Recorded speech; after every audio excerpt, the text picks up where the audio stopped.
First, let's cut. Cut 2 upper pockets and 2 lower pockets, optional.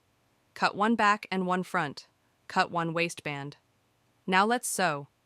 If opting for pockets, cut the fronts at the diagonal indicated on the pattern for pockets.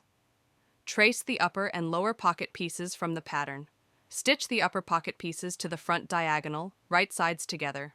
Place the under pocket over the upper pocket, firming a pocket bag behind the front diagonal. Overlock around the pocket bag. Flatten the pocket at the top and overlock at the weight to hold it in place. Elastic for the waist must be cut 8 centimeters less than the waist measurement. For standard waist measurement, see the size chart. Fold the elastic and the waistband in half.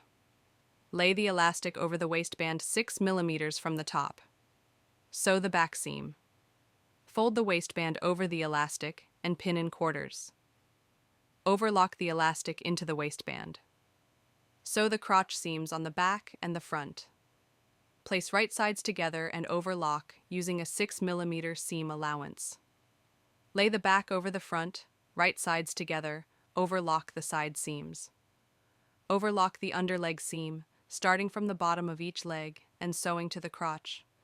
Pin the waistband in quarters and overlock to the top of the pants, matching seams to the pins.